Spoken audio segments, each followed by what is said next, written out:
चलो सही। बिस्मिल्लाहिर्रहमानिर्रहीम। रब्बि ज़िदनी इल्मा रब्बि इश्रह ली सदरी व यस्सिर ली अमरी वाहलुल उक़दतम मिन लिसानी यफ़क़हू क़ौली। बेटा आज हमने तीसरा chapter kinematics of linear motion, linear, ये मैंने इसको ज़रा समझ लीजिएगा। लीनियर माने मोशन माने हरकत, लीनियर खत्ती, ख़त में स्ट्रेट लाइन जा रही है, सही है। और काइनेमेटिक्स जो है ये यूनानी ज़बान का लफ्ज़ है, निकला है काइनीमा से। इसको मेरे ख्याल में आप लोग बस नोट भी करते जाए। काइनीमा से निकला है जिसके मायने है हरकत। यानी हमने हरकत के बारे में कुछ पढ़ना है, सही है बेटा। हरकत की कुछ अक़साम है वो अभी हम आपको बताते हैं। इसके बेटा मैंने समझ में आ गया कि खत्ती हरकत यानी कि स्ट्रेट लाइन में जाना हरकत, या फिर कोई और किसी हरकत की किस्में जो हैं वो अभी हम देखेंगे।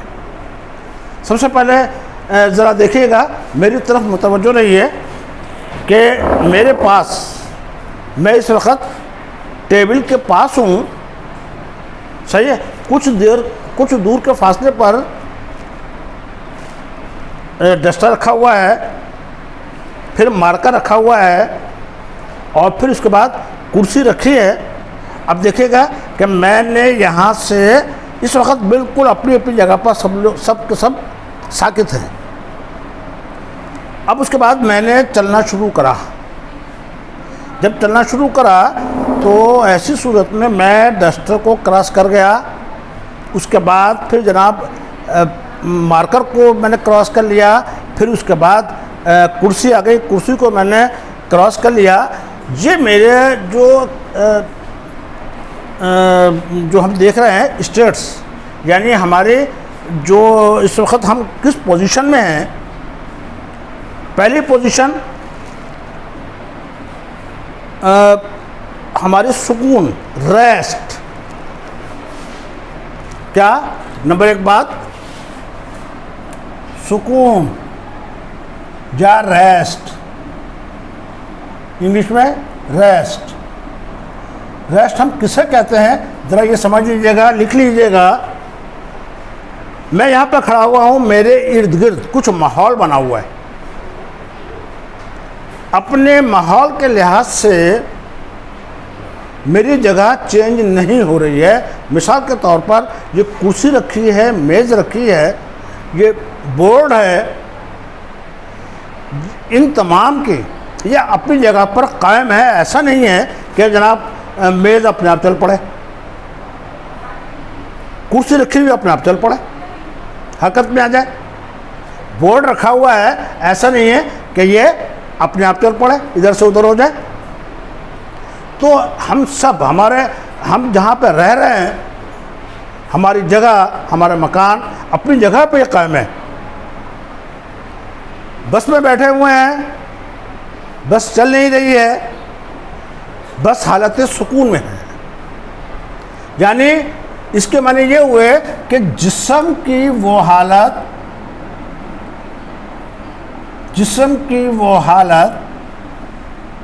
जिसके तहत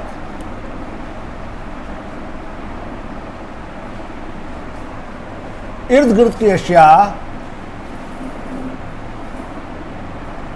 इर्द गिर्द माने आसपास का माहौल तब्दील ना हो,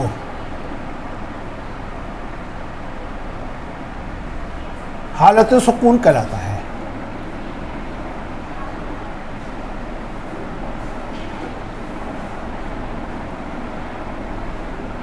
सही है बेटा, जी समझ में आ गई कि बस खड़ी हुई है और उसके आसपास दुकानें हैं या स्टॉप है।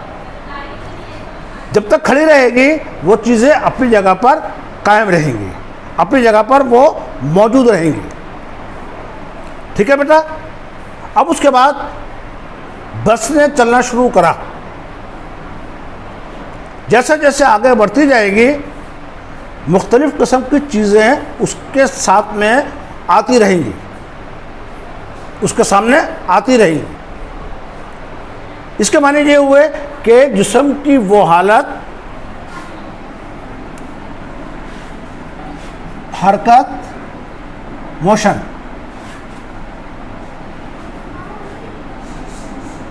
यानी जिस्म की वो हालत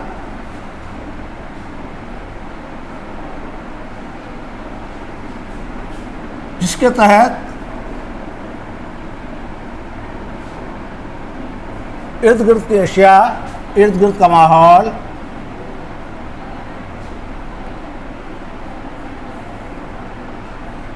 हर लम्हा तब्दील हो रहा हो,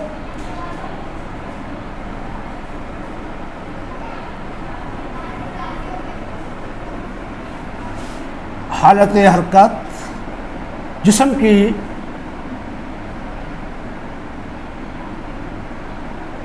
हालत हरकत कहलाता है। सही है। हालत हरकत किसे कहेंगे हम कि जिस्म की वो हालत जिसके तहत, जिसकी बदौलत इर्द गिर्द की अशिया, इर्द गिर्द का माहौल तब्दील होता रहे। बेटा ये चीज़ याद आ गई। अब हम देखते हैं कि हरकत की अक़साम।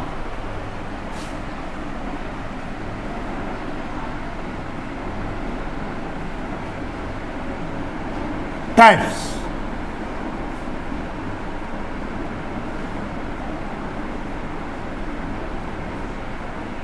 Types of motion. देखिएगा कोई भी गाड़ी, कोई भी जिस्म ये सीधा सफ़र करता है, एक लाइन में सफ़र करता है।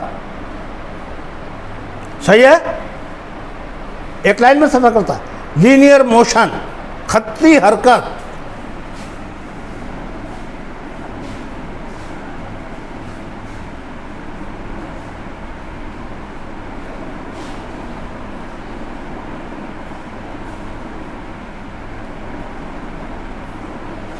क्या जिस्म, कोई भी जिस्म जो किसी भी सिमत में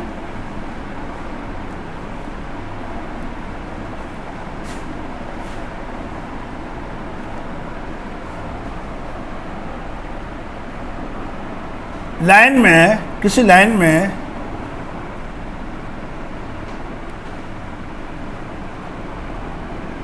हरकत करें,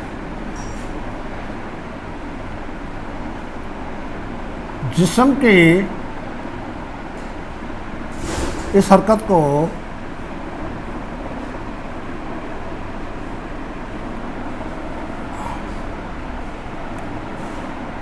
खत्ती हरकत कहते हैं। बेटा इसको याद भी करना है, इसको लिखना भी है।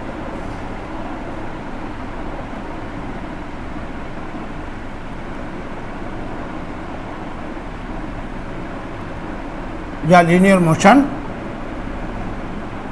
कहते हैं।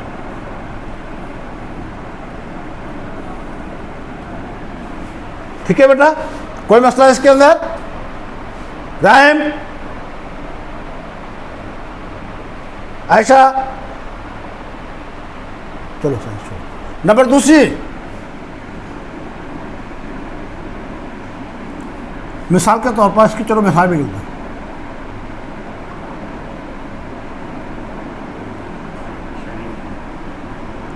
गाड़ियों का रोड पर चलना।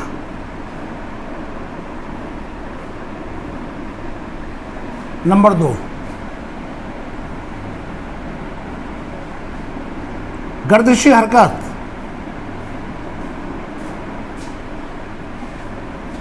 Rotatory motion.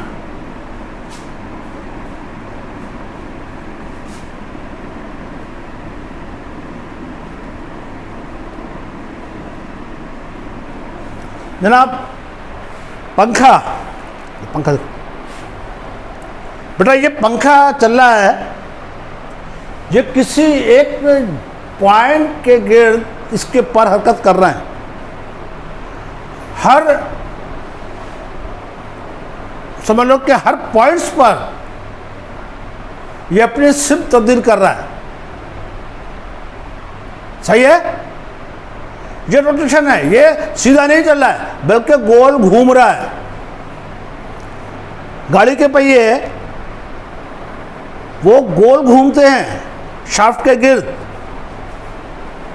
सही है?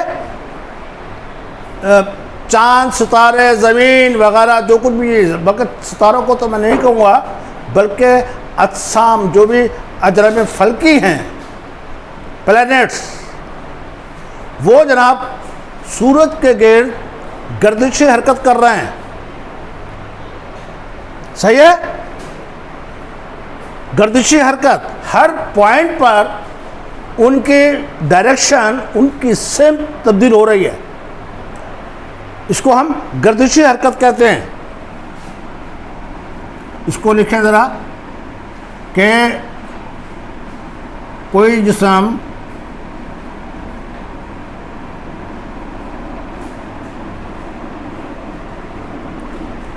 किसी एक नुक्ते पर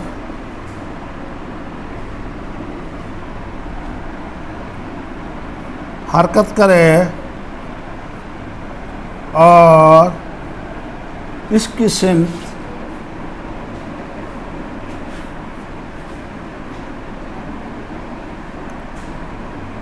हर नुक्ते पर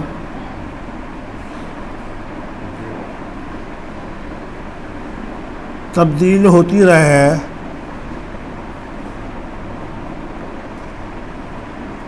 जिस्म की उस हरकत को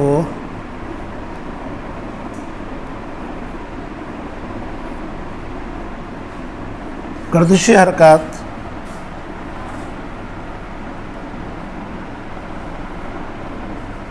या रोटेटरी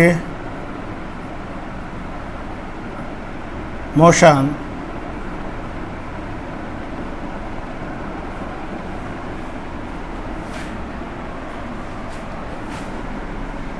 कहलाती है। मसलन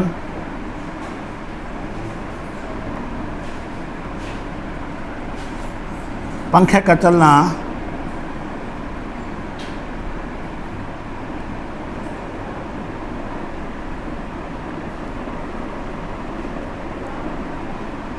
गाड़ियों के व्हील का चलना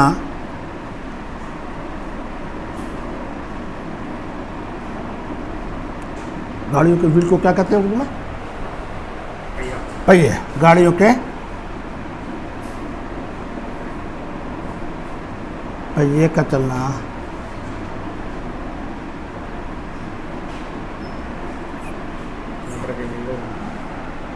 ज़मीन और अजराम फल्की का चलना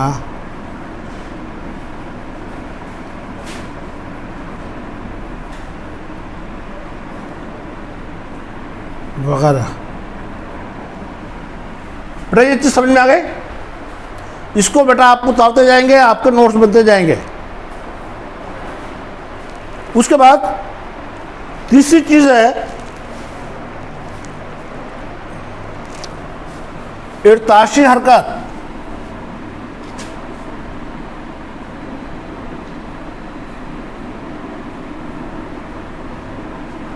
वाइब्रेटरी मोशन।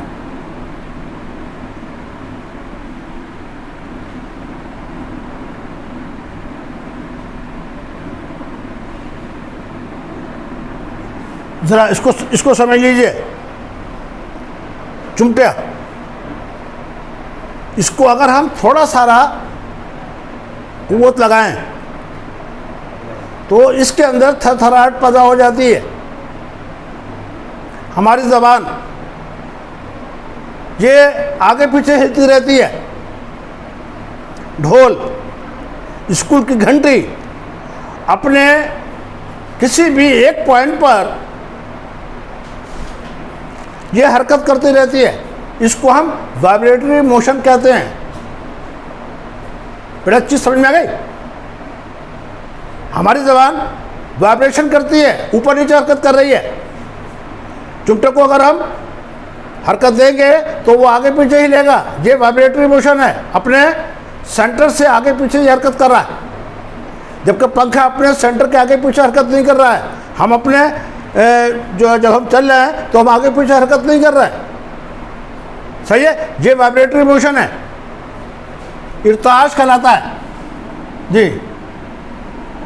किसी जिस्म पर कोई कुव्वत लगाई जाए, इसको बड़ा किस तरह लिखेंगे हम? किसी जिस्म पर कोई कुव्वत लगाई जाए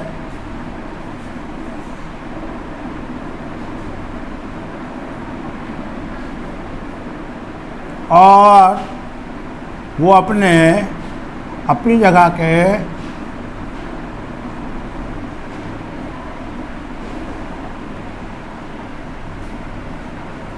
दोनों तरफ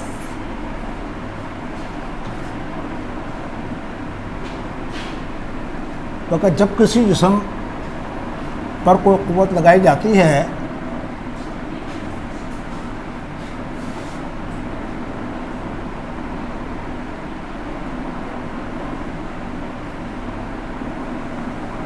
तो वो अपनी जगह का दोनों तरफ हरकत करता है,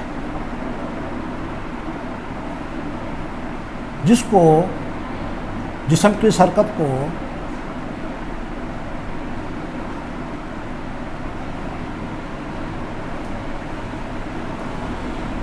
इर्ताशी हरकत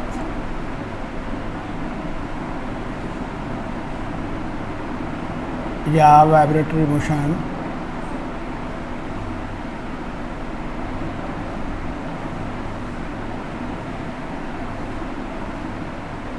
कहते हैं। मसलन चिमटा पर कुव्वत लगाया है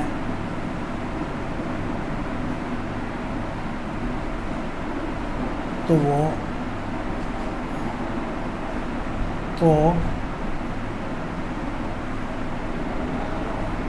इसके हिस्से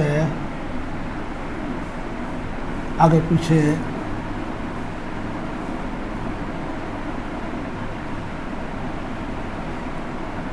हरकत करते हैं। हमारी ज़बान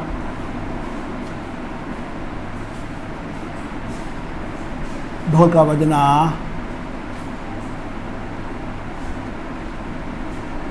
स्कूल की घंटी का बजना,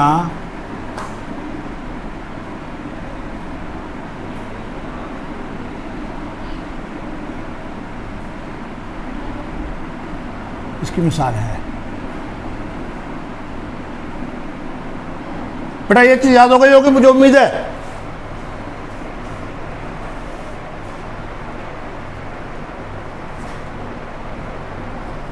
मुझे उम्मीद है बेटा ये चीज याद हो गई होगी आपको। इसको बड़ा मेहरबानी इसको नोट करते रहें। सही है, कोई मसला इसमें? अब जनाब हरकियात किसे कहते हैं? काइनेमेटिक्स।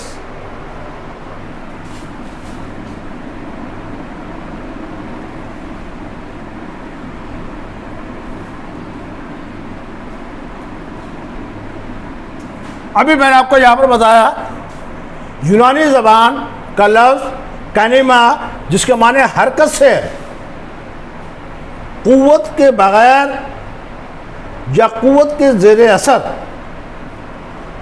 किसी जिस्म में कोई हरकत हो, उस शोबे को हम हरकियात या काइनेमेटिक्स कहते हैं। कुव्वत के बगैर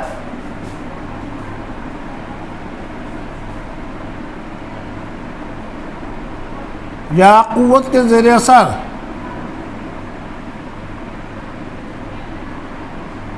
किसी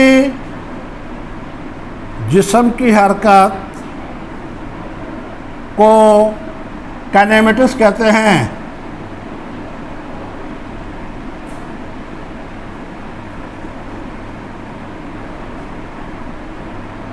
ठीक है बेटा, ये याद रहेगा।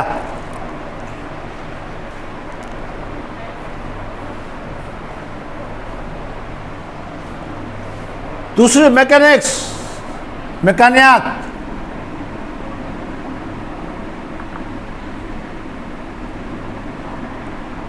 मैकेनिक्स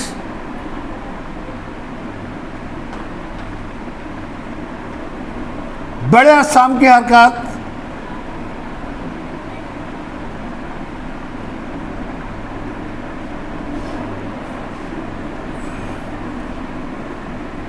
को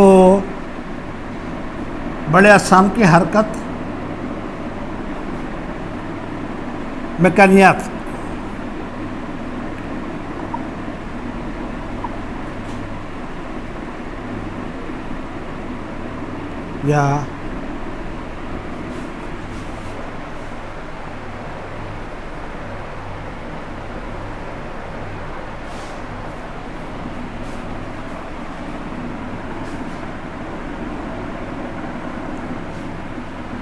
या मैकेनिक्स कहते हैं।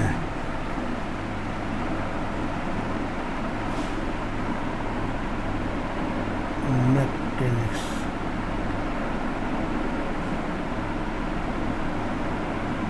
तहत होती है। बड़े असाम के जो हरकत होती है वो मैकेनिक्स के तहत होती है, मैकानियात के तहत होती है। सही है। उसके बाद एक दूसरी चीज है,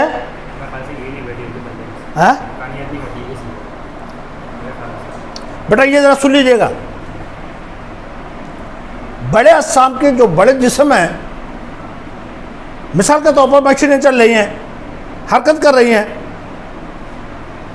तो वो किससे? मैकेनिक्स से निकला है। गाड़ियां चल रही हैं, वो मैकेनिक्स के तहत हो रहा है। सही है। जो बड़ी चीजें हैं जी, बड़ी चीजें मैकानियात, उसकी शाख को हम मैकानियात कहते हैं। सही है। कोई भी चीज अगर समझ में आए तो फिर पूछते रहना मुझसे, आप दोनों। उसके बाद अगला पॉइंट है डायनामिक्स।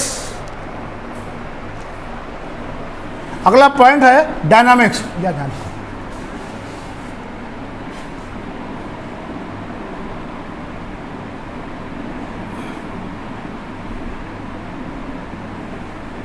यह भी यूनानी ज़बान का लफ्ज़ है।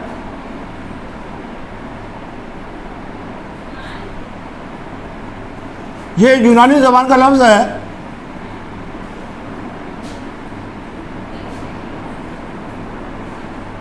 डायनामी।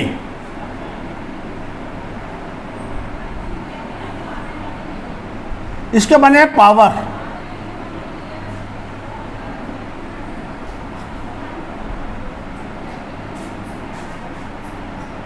कुव्वत या पावर।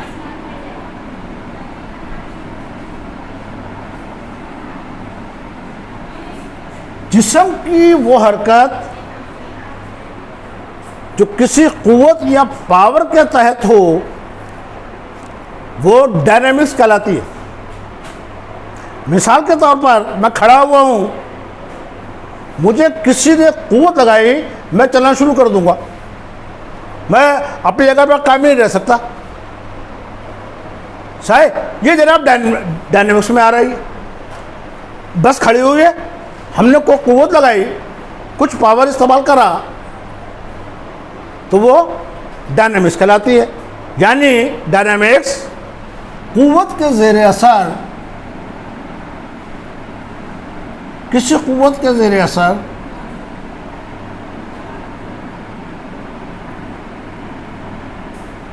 किसी जिस्म की हरकत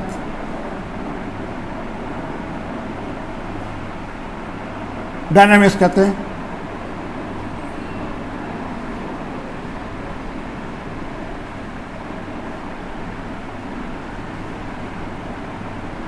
बड़ा अच्छी समझ में आ गई। इसको बेटा याद भी करना है। अच्छा, ये जनाब ये भी बताते हैं डायनामिक्स के हरकत के असबाब क्या हैं।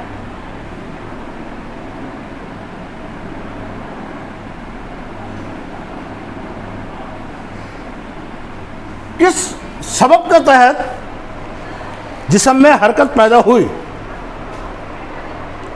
और वो कौन सी चीज़ें हैं, वो कौन से अवामिल हैं जिसके तहत जिस्म में हरकत पैदा हुई। यानी हरकत के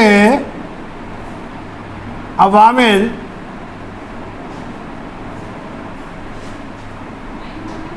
जिसके तहत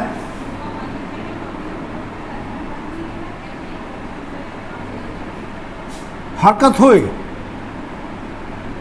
मिसाल के तौर पर मैं इसकी मिसाल ये दे रहा हूँ कि एक जिस्म है, मिसाल के तौर पर ये टेबल रखी हुई है, हम इसके ऊपर कोई कुव्वत लगाएं, अच्छा खासी कुव्वत लगाना पड़ेगी, ये हरकत करेगी।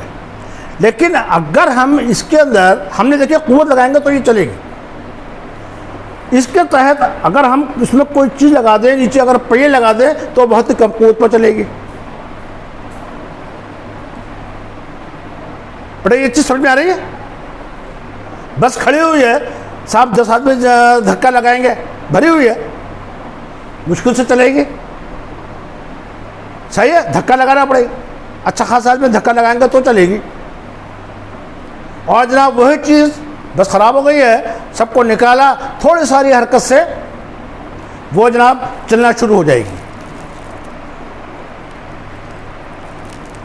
जी जनाब, उसके बाद जो हमारा अगला पॉइंट है वो है, चलो सिम्त देख लो पहले, सिम्त या डायरेक्शन।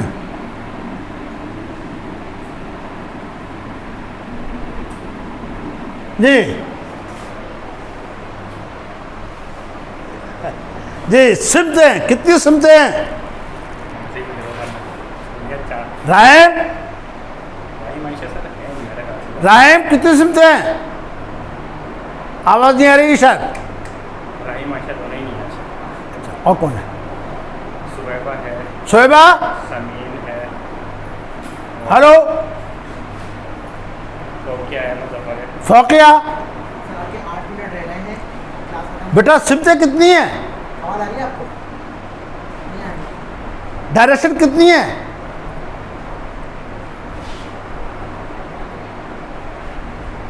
जी नहीं मालूम? 4, बिल्कुल सही कहा आपने। देखिएगा मैं ये बना रहा हूं, डायरेक्शन कितनी?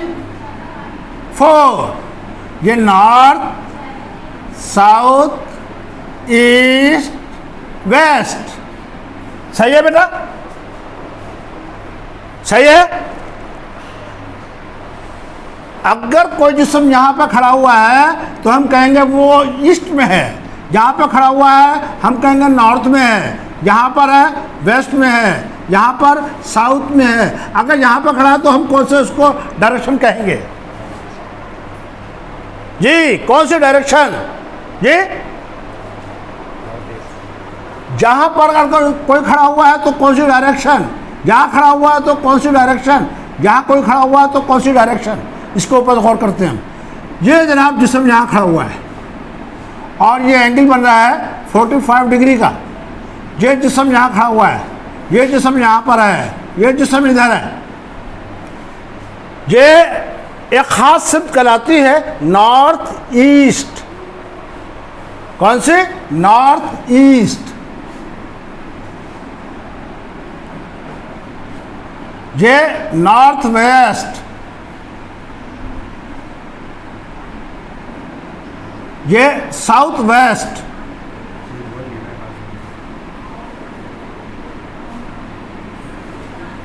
ये साउथ ईस्ट। बेटा इस तरह तो फिर 8 डायरेक्शन हो गई। सही है। अब जनाब कोई जिस्म यहां खड़ा हुआ है तो ये तो ना ईस्ट में आ रहा है ना साउथ ईस्ट में आ रहा है बेटा। साउथ ज़रा सुनिएगा, बहुत ही गौर से सुनिए। हमारी डी, अगर हम डी को देखें, डी को अगर हम डबल कर लें तो पूरी गोल बन जाती है। ये डी और ये जनाब डी, दो गोल, और ये जनाब उसका सेंटर, ये 0 से यहाँ पर 180 और फिर उसके बाद 0 से यहाँ पर 180, इसके माने ये, और हर पॉइंट पर एक एक डायरेक्शन है। इसके माने ये होगा कि हमारे पास हमारी जो डायरेक्शन है वो 360 है, उसमें से 4 खास हैं जो हमने उसको मानते हैं। जी समझ में आ गई? डायरेक्शन कितनी है? 360, सही है। हर डिग्री पर एक डायरेक्शन है, एक सिमत है। मिसाल के तौर पर ये जनाब यहाँ पर 5 डिग्री पर है तो हम कहेंगे 5 डिग्री ईस्ट से नॉर्थ की तरफ, सही है।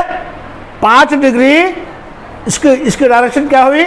5 degree from east to north, 30 degree from east to north. बेटा चीज समझ में आ गई? सही है। इसको ये ज़रा समझ लीजिएगा कि वैसे 4 डिग्री 4 डायरेक्शन आम है।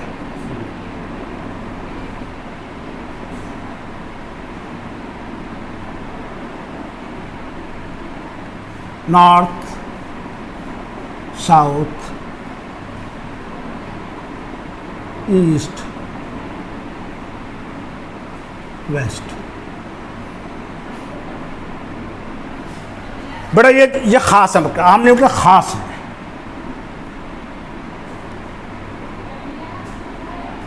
बड़ा ये चीज समझ में आ गई। एक बात और, कुरान शरीफ में रब्बुल मशरिक़ैन वल मग़रिबैन है। इसके माने कि अरबी में मशरिक़ैन और मग़रिबैन एक से ज़्यादा के लिए कहा गया है। इसके माने ये हुए कि हमारे मशरिक़ भी एक से ज़्यादा हैं और मग़रिब भी एक से ज़्यादा हैं।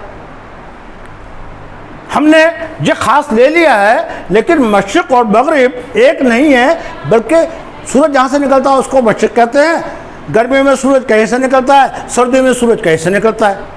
इसके माने है कि मशरिक़ कहीं है जो है वो एक जगह पे नहीं है, बल्कि 2-3 जगह, कम से कम 2 जगह तो रख ही लो, चलिए जी, या ख़ास वक्त पर। तो एक से ज़्यादा मशरिक़ हैं, एक से ज़्यादा मग़रिब हैं, लेकिन हमने उसको एक पैमाना मान लिया है जो कि नॉर्थ, ऊपर की तरफ नॉर्थ, नीचे की तरफ साउथ, जहाँ से सूरज निकलता है उसको हम मशरिक़ कहते हैं और दूसरी तरफ को मग़रिब कहते हैं। मुझे उम्मीद है कि इतनी चीज़ें आपको समझ में आ जाएंगी, आ गई होंगी। इसको बराए मेहरबानी आप फिर कर लीजिएगा, और जो 2 चैप्टर आपको कराए गए हैं उसको भी फिर कर लीजिएगा। मुझे उम्मीद है कि आपका समझ में आ गया होगा। कोई भी अगर बात है, समझना है, तो बहरहाल मैं बैठा हूँ यहाँ पर, आप किसी भी वक्त आके मुझसे समझ सकते हैं। सही बेटा? दुआ है। जी जी, समझ में आ गया बेटा? सब चीज़ें समझ में आ गया? चलो माशाल्लाह माशाल्लाह। अल्लाह ताला हमें मज़ीद समझने की क़ुव्वत अता करे, मज़ीद समझने की हमें सलाहियत दे, हम चीज़ों को समझें। बेटा इसको बेटा बराए मेहरबानी फिर कॉपी पे करके, ये आपका नोट्स तैयार हो रहे हैं बेटा, सही है। ये इनको ज़रा आप लोग जो है वो फिर कॉपी पर, जैसे कि और भी क्या नाम है, इससे पहले भी कराया जा चुका है, तमाम के तमाम फिर कॉपी पर करके आपके पहला चैप्टर, सबके सब बताया था आपको, किताब में देख लीजिएगा, किसी भी नोट्स में देख लीजिएगा, वो आपके नोट्स बन जाएंगे। इसी तरह दूसरा चैप्टर वो जनाब करके उसके बाद फिर उसके जो एग्जाम्पल्स हैं या जो प्रॉब्लम्स करवाए थे वो जनाब आप कर लीजिएगा। अब ये तीसरा चैप्टर शुरू हो गया है। अब ये समझ लीजिएगा कि बहुत ही इंपॉर्टेंट चैप्टर शुरू हो चुका है, बहुत इंपॉर्टेंट। ये बेस कर रहा है हमारे आगे की पढ़ाई पर, तो इसको ज़रा अच्छी तरह समझ लीजिएगा, इसको याद भी कर लीजिएगा। अल्लाह ताला आपका हाफिज़ नासिर हो। अस्सलाम वालेकुम।